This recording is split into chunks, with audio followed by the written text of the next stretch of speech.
welcome back to another episode of Talking Sports with your boy DP. And it's your boy DP with you, man. We finna get into that week 12 recap, man. Talk about some of the games that happened over this past weekend, dog. Interesting games, you feel me? Well, I wouldn't say that interesting, even though we had an upset, Kansas knocked off BYU, but that wasn't the game I mentioned in my pick show, so I'm gonna get into them games. But by the way, on the season, your boy is 27-12. I went 500 this weekend. I was 2 for 2. So yeah, man, I'm 27-12 on the season, and that is picking the outright winner. That's not going against the spread. Just to let y'all know that. If you had to put that out there, so y'all get an understanding of how my record is and where my record from. Saying it one more time, your boy is 27-12. You feel me? But with that being said, let's get right into this thing, man. We got Colorado defeating Utah at home, you feel me? Colorado was at home this weekend, came away 49-24 victory, man. Way to go, Colorado, man. The more I see this Colorado team, the more I realize this team is for real, and they're more dangerous than I thought they would be. The wide receiver corps is one of the most dangerous wide receiver corps in the country. I must be honest. They got playmakers all in that wide receiver room, from Travis Hunter all the way to Draylon Miller, man. They got some playmakers. They got some weapons over there in Colorado, man. Way to get the job done. And I also feel like Utah got out of their game plan, man. You put yourself in a situation where you had to throw the ball. Even after the punt return that LeJounte Webster had, did, because that was a big play, big punt return by LeJounte Webster. They should have still stuck to running the ball. You put yourself in a situation where you had Isaac Wilson out there throwing the ball 40 times. Utah, you're not built to go out there and throw the ball 40 plus times to win football games. You got to run the ball. You got to be physical. You got to stick to that. You should have came up with more run plays and just stuck to the run game. Even though Colorado defensive line was playing a good job against the run, still shouldn't have went away for it, because you put yourself in their hands when you go 3 and out passing the ball each drive and giving them the ball right back, because these guys can score fast, they can score quickly. But way to get the job done, Colorado. Love the defense, man. Love the defensive line play. I love how Damian Lewis and Coach Warren Sapp is over there doing their thing with that Colorado defensive line. They got these boys ready to play, and they got them boys looking real good out there. But Shedeur Sanders on the day was 30 of 41, 340 passing yards, 3 passing touchdowns, 1 INT. And shout out to Colorado for running the ball a little bit, man. Isaiah Augusta, man, on the day with 7 carries, 59 yards, and 1 touchdown, 8.4 yards a carry, man. So I love to see that Colorado starting to implement some running into their offense, because it's going to help them more than they think. But the wide receiving leader on the day, Draylon Miller, 6 receptions, 108 receiving yards, 1 touchdown, and 18 yards a catch. Man, Colorado got weapons all over the field. I want to say they at least had 4 wide receivers. I want to say they had 5 wide receivers with at least 5 touches. You feel me, man? The wide receiver corps, like I said in the beginning, dangerous. And that they got this defense playing the way they're playing, man. Colorado need to be taken serious, you feel me? And we gotta get out of looking at these logos, you feel me? And I think that's probably a reason why the college football bracket kind of like, a lot of people not agreeing with it, because they feel like we're looking at logos this season. But what I must say, the SEC schedule is tough. I can't just sit here and ignore the fact that it is a tough schedule. You feel me? Those teams are built to play a tough brand of football out there. But I don't think it's fair to tell other teams that are winning their games that it doesn't matter, because we don't feel like you're playing tough competition. And that's mainly because logos and brands and the historics of, you feel me, the brands and whatever that people be looking at. Like when people say, do you think Alabama, you feel me, would lose to an Indiana? Who knows this season, if you want to be honest, you feel me? The game got to be played on the field. We got to see it on the field. I just can't say a team going to beat this team because of a logo and because of historic, you feel me, history of that football program. I can't just say that. Is this not how this season is going? A lot of these games are being played on the field, and we have a lot of surprising upsets and a lot of surprising losses this season. But Colorado offense on the day, they was 3 of 11 on third down. Their third down percentages be weird, but they be scoring. They score a lot on first and second down. You feel me? With big plays. They're a big play team. So Colorado can bust your head open real quick. They don't need all 3 downs. So yes, 3rd and 11, they do need to convert on those third downs more, which I feel like if they implement the running game a little bit more, it'll put them in better positions to get, you feel me, conversions on third downs. But they was 2 of 2 on fourth down, so 100% when it came to the money down, when you had to get it done, you feel me, all or nothing. Colorado had 405 total yards of offense, 340 passing yards, only 65 rushing on the day. That's why I say they got to implement the rushing game more. Shout out to Isaiah Augustus, you feel me, for doing his thing out there and getting that big long touchdown run, you feel me, for Colorado. But like I say, man, Colorado defense, they came to play, man. They forced 3 INTs, 1 fumble recovery. They got 4 sacks on Isaac Wilson, and they had 9 tackles for loss. They was playing in the backfield, and I heard that Warren Sapp was saying they don't even play the pass. They don't even rush the passer until they up 14-0. Then that's when they get after the quarterback. So I like that. I like that mindset. They play the run up until the time for the quarterback to start throwing the ball when the quarterback got to throw the ball to get back in the game. And that's why I say Utah kind of, fell into Colorado game plan a little bit in this game. But Isaac Wilson on the day, he was 21 of 40, which I don't see why you got him throwing the ball 40 times, 236 passing yards, 2 passing touchdowns, and 3 INTs. The Utah offense was 7 of 17 on third downs, 0 of 1 on fourth downs, 272 total yards on the day, 241 passing, and only 31 rushing yards on the day. Like I will say, Colorado was doing a good job of attacking Utah's run game, but you can't give up on it, man. You gotta find some kind of ways to get a run game going, whether it's jet sweeps, try to be the one on the outside, counters, or whatever. You gotta find some kind of running game, especially if you don't have a quarterback that getting drafted in the first 3 rounds. If you don't got that on your team, if you know your quarterback ain't that dude, don't put him in situations to, you feel me, make y'all situation worse. Because a lot of these quarterbacks these days, they're okay, but they need to be developed. They need to grow. They need time to grow. And if he ain't showed you that he's that guy, that he's liable to be a top guy or all-American caliber quarterback, ease him into the game flow. Don't put it all on his shoulders and have him out here throwing the ball 40 times.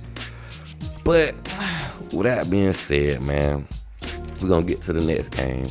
But I get me a little water break. Feel me? How I go when the kid be talking.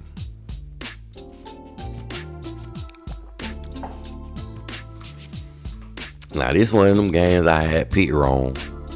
And mind you, I'm thinking, shoot, I'm finna, get this pick right. You feel me? I thought I was gonna, be looking good out here with my prediction. But old Georgia, go ahead and held it down at the crib. Whooped Tennessee 31-17, man. It was a good first half, I will say. Tennessee was looking like they were going to be able to compete in this game and finish out with a W. But old Georgia started to come back. They tied the game up before the end of the half. And then the second half, Georgia defense came to play. And I must give a shout out to Carson Beck, man. For the last couple of weeks, he was looking like Napoleon Dynamite. Welcome back, Carson Beck, you feel me? Carson Beck on the day, 25 of 40, 347 passing yards, 2 passing touchdowns, 3 carries, 32 rushing yards, and 1 rushing TD. 10.7 yards a carry. Carson Beck looked comfortable out there, and he was in his rhythm. He was in his groove. This is the Carson Beck that we was expecting to see all season long. I don't know what Napoleon Dynamite was doing in the beginning of the year, the first couple of games when it was looking rough out there, even though they still managed to find ways to win when he was playing bad. But this is the Carson Beck that Georgia's going to need to make a strong run and get into these playoffs and make some noise in these playoffs. This is the Carson Beck that must show up. But yeah, Carson Beck looked good out there. And I want to say about Tennessee, man, the wide receiver play it was poor. Yeah, it was real poor. I seen a lot of drop passes. They really didn't help out Nico whatsoever. And mind you, Nico really, I don't think Nico had many games where he threw over 300 passing yards this season. And I want to say maybe it is because of the wide receiver course is not that explosive. So I really must say they should have just kept running the ball, even though Georgia defense, they was playing nasty out there. They was biting. They was getting to the football. So it's hard to just tell them, continue this running the ball when your wide receivers ain't helping out the quarterback at all. You feel me? So even though I like teams to run that rock, you feel me, wide receivers, you got to hit the quarterback out when y'all got opportunities. But Dylan Sampson on the day, he still had a pretty nice day though. 19 carries, 101 rushing yards, 1 rushing TD, 5.3 yards on carry. So what I want to say, if Tennessee can run the ball against a team of Georgia's caliber, Tennessee's still dangerous. The wide receivers got to help out this offense. Because even the game, when I want to say they put up 70 points, a lot of those was rushing touchdowns when they put up those 70 points. It wasn't a lot of big plays from the wide receivers. But Tennessee offense on the day was 10 of 18 on third downs, 1 for 2 on fourth downs, 319 total yards, 167 passing, 152 rushing. So like I say, Tennessee's able to run that ball, but the second half, man, feeling wide receivers was dropping the balls too much, man. Wasn't helping out Nico whatsoever. But Georgia offense on the day was 8 of 14 on third downs, 453 total yards of offense, 347 passing, 106 rushing. I'm glad to see that Georgia was able to run the ball this game, but what I must say, the defense, like usual, put them in good situations where they couldn't able to score and move the ball. But Georgia defense on the day had 5 sacks and 6 tackles for loss. So I told you, man, Georgia was getting after it. Shout out to UGA. We're going to see what y'all do the rest of the season, man. I can't think of who y'all play next. I don't know who Tennessee play next neither. I should have looked that up. But we finna get to the next game. All right, man. This game right here probably is the best game of the weekend that was played so far.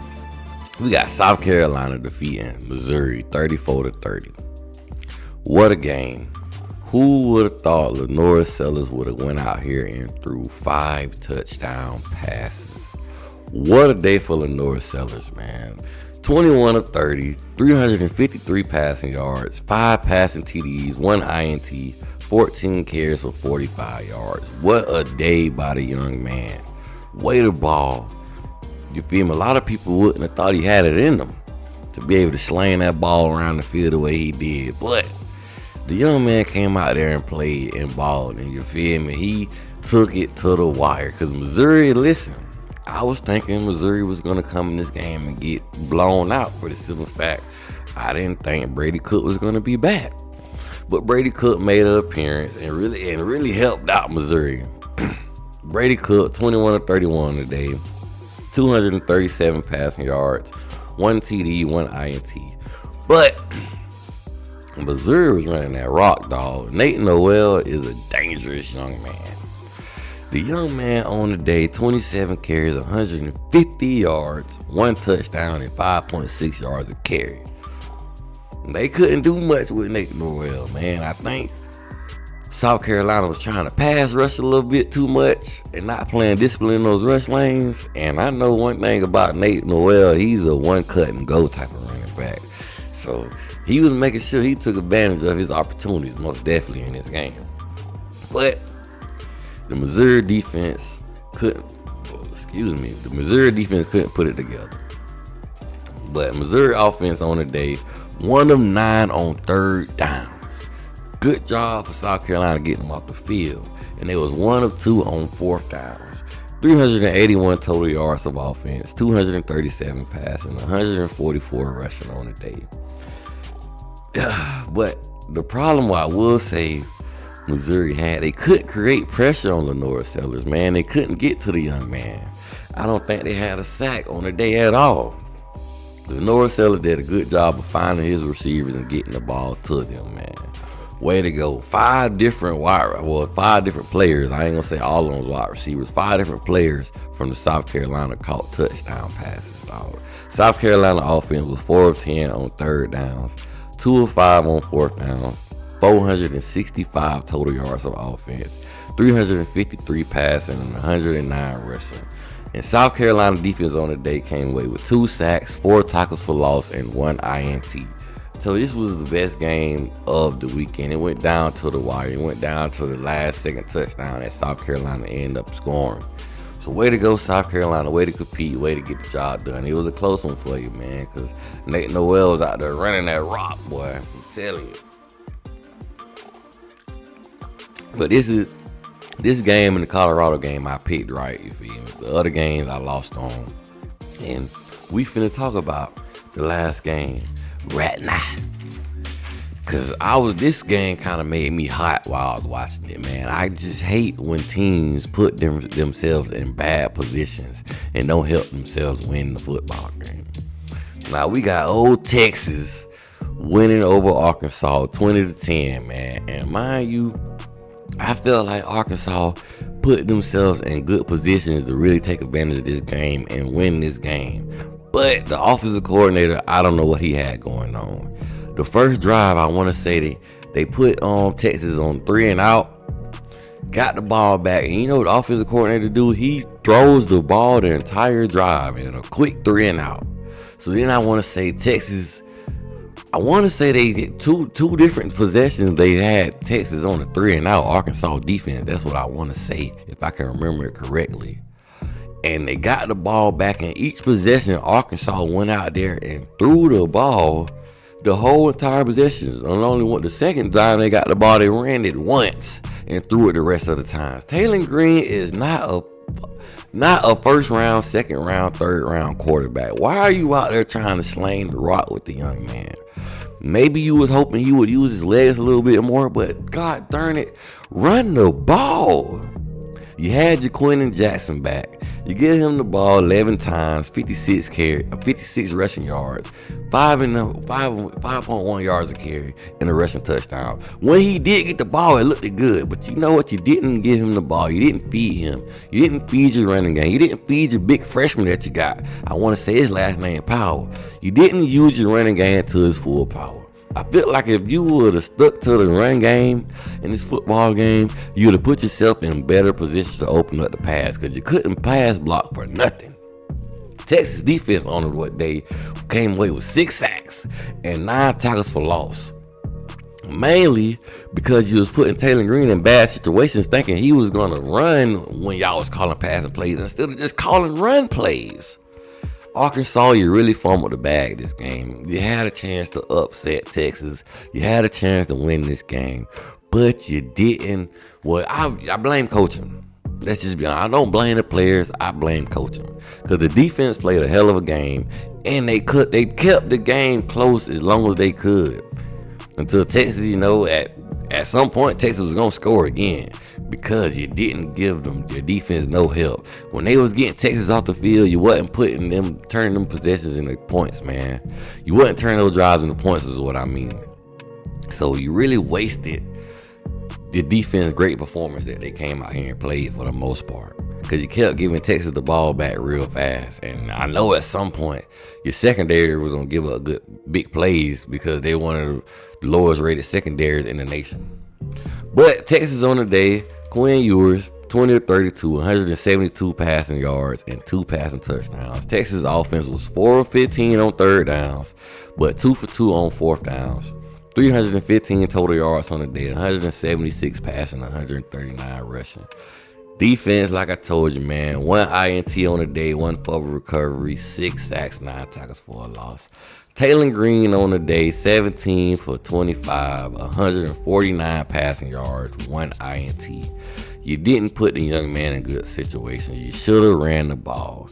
Jaquin Jackson, I already told you my young man stats. They ain't doing right. They ain't doing no justice this game. They should have ran the young man, let him do his thing. He came back healthy. He was looking healthy.